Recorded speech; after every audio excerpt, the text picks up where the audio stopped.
Dans quelques instants, nous vous ferons découvrir un habitat coopératif réalisé intégralement en bois des Alpes.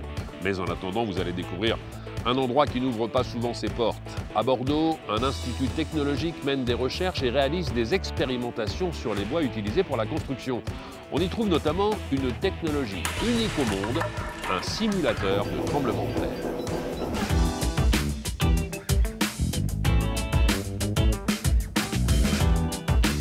C'est à Bordeaux que le bois destiné à la construction est analysé et étudié. Ici, des ingénieurs en biologie, physique et mécanique font subir à la matière une batterie de tests en tout genre. Un moyen de connaître ses propriétés et ainsi de le certifier pour le bâtiment. Ce matin, c'est une porte-fenêtre qui va subir les sévices de Maxence. Alors là, on est en train de faire un cycle de vieillissement artificiel, rapide, pour soumettre la menuiserie pendant le test et contrôler ensuite sa perméabilité à l'air. Donc on ne fait qu'accélérer le temps, c'est censé représenter le comportement entre 5 et 10 ans. Reproduire les conditions d'un coup de vent, d'une pluie ou même d'une forte tempête, la machine de Maxence peut simuler des rafales de 200 km/h. Et à première vue, le test n'est pas concluant. Je suis en train d'analyser, j'ai une fuite d'eau. Là, du coup, je vais arrêter mon essai. Je vais indiquer au client que j'ai une présence d'eau et je vais lui donner son classement. Le laboratoire d'essais physiques réalise des milliers de tests chaque année sous la houlette de Frédéric. Le rôle du laboratoire, c'est principalement de donner une dimension objective aux performances des produits. Les tests sont destinés principalement aux fabricants, mais aussi aux personnes qui s'occupent de l'aménagement des bâtiments ou le constructeur. Les menuiseries qui sont certifiées ont besoin d'afficher clairement et proprement leurs performances. Faire avancer la connaissance en matière de bois, mais aussi certifier à l'échelle européenne, ce qui est déjà connu, voici les missions de l'Institut. Test d'eau, de vent ou d'air, mais aussi test acoustique. C'est une grosse partie de l'activité du laboratoire. C'est des cellules qui sont à taille du bâtiment. Donc on reproduit effectivement des parties d'ouvrage, soit des façades, soit des toitures, et on teste le bois mis en situation. Place maintenant au test sur les finitions. Dans cette cabine, on reproduit les UV du soleil et la pluie. Des échantillons vont y être plongés suffisamment longtemps pour simuler les cycles des saisons. Dans la construction bois, un frein important subsiste, le feu. Dans ce domaine, de nombreuses innovations sont testées régulièrement par les ingénieurs. L'avantage du bois, c'est qu'il garde toutes ses propriétés. Tout le temps qu'il brûle, il va tenir la maison debout. La partie qui risque d'être exposée à la flamme peut être protégée par un autre matériau mixte, type métal ou minéral.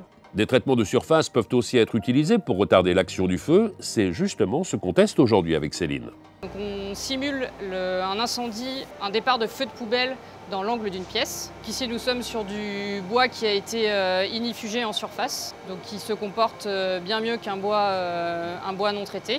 Quantité de fumée, dégagement de particules, tout est inspecté sur cet ordinateur. Et cette fois, le produit passe l'essai avec succès. En termes d'exigences réglementaires, c'est le classement optimal qu'on pourra obtenir sur du bois. Allez, il est temps de quitter le feu pour se mesurer à un autre aléa, les risques sismiques. Jean-Baptiste vient mettre une façade à l'épreuve d'une forte secousse pour évaluer la bonne tenue de l'édifice. Donc là, je suis en train de préparer le signal sismique véritable, l'enregistrement réel d'un séisme de Guadeloupe. On est capable de le reproduire sur notre table sismique. Ce qu'on voit, c'est le sismogramme en accélération du séisme en question, pour une accélération en crête de 0,3 G. Soit 8 sur l'échelle de Richter. Des tests comme celui-ci, l'Institut en réalise régulièrement comme sur cette maquette reproduisant 3 étages d'un immeuble.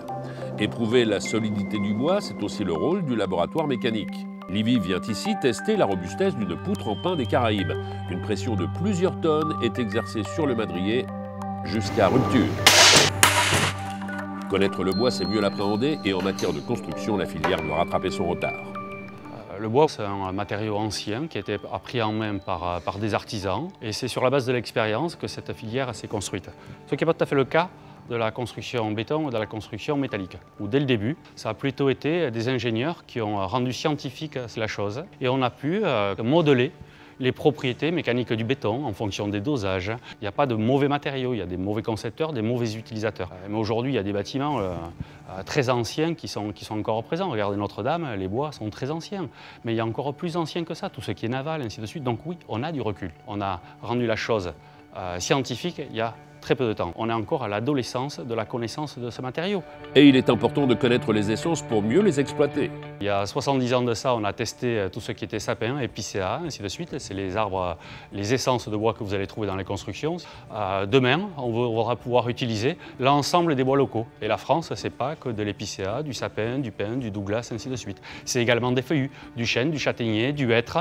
Donc sur toutes ces essences-là, il faut pouvoir indiquer quelles en sont les propriétés pour pouvoir les utiliser en construction. Le massif forestier est très riche de plusieurs essences et il reste encore d'autres essences à évaluer.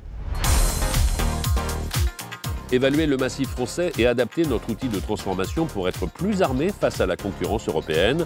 Un défi de taille, comme nous l'explique le directeur du pôle construction. En France, on a beaucoup de feuillus et il s'avère que le bois dans la construction, c'est surtout un bois résineux.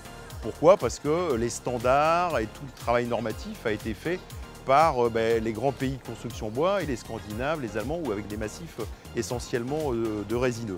On a un peu une inadéquation entre ce qui est notre massif et les usages. J'ai pu voir en 10 ans quand même les progrès qui ont été faits avec des développements nouveaux, des essences comme le Douglas, qui ont beaucoup progressé, qui sont utilisées en construction, c'est des productions nationales. Donc il y a cette tendance lourde. On a un grand massif forestier, mais qui n'est pas suffisamment exploité, donc il faut exploiter plus et mieux. D'autant qu'il y a urgence. On estime que le secteur de la construction génère 23% des émissions de gaz à effet de serre.